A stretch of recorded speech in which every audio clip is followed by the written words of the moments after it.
राधे राधे दोस्तों। एक साहूकार दंपति अपनी दो बेटियों के साथ रहते थे।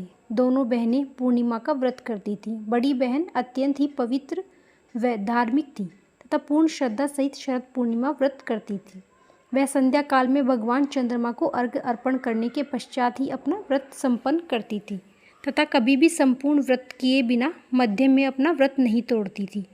दूसरी ओर छोटी बहन कभी भी व्रत को पूरा नहीं करती। वह नाम मात्र के लिए व्रत का पालन करती थी। वह अपना व्रत संपन्न किए बिना ही भंग कर देती थी। कालांतर में वे दोनों बहनें बड़ी हुई। साहूकार ने दोनों बहनों का विवाह कर दिया।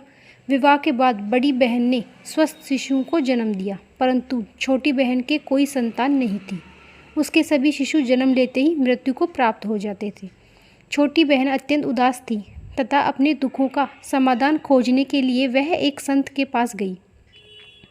अपने दुर्भाग्य के विषय में उन्हें बताया।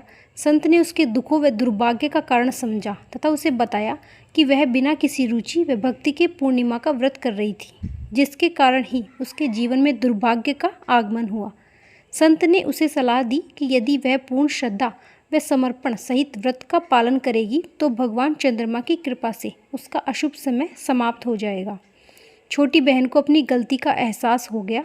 अब वह पूरे विधि विधान से पूर्णिमा का व्रत और पूजन करने लगी। उसके फल से साल भर बाद ही उसे एक पुत्र हुआ, लेकिन वह भी जन्म के बाद मर गया।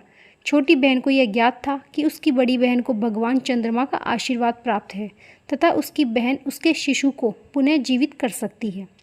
इसलिए छोटी बहन ने एक योजना बनाई तथा अपने शिशु के मृत शरीर को एक कपड़े से ढककर एक छोटी सी सैया पर लेटा दिया। तत्पश्चात उसने अपनी बड़ी बहन को अपने घर आमंत्रित किया और उसे उसी बिस्तर पर बैठने का आग्रह किया जिस पर शिशु का शव पड़ा था। जैसे ही बड़ी बहन शैया पर बैठने वाली थी, उसी समय उसके वस्त्र उस मृत शिशु को स्पर्श हो गए तथा उसके प्रभाव से शिशु जीवित होकर रुदन करने लगा। बड़ी बहन आश्चर्यचकित हो गई तथा अपनी छोटी बहन को इतनी लापरवाही से शिशु को शैया पर लिटाने के लिए डांटने लगी। उस समय छोटी बहन ने अपनी बड़ी बहन को बताया कि जन्म के समय ही शिशु की मृत्यु हो गई थी। बहन, तेरे स्पर्श से मेरा शिशु पुनः जीवित हो गया। यह केवल भगवान चंद्रमा की कृपा व पूर्णिमा व्रत की शक्ति का ही प्रभाव था। उस दिन से शरद पूर्णिमा पर व्रत पालन करने की परंपरा आरंभ हो गई। धीरे धीरे शरद पूर्णिमा का व्रत लोकप्रिय हो गया। यह व्रत सभी को ही करना चाहिए।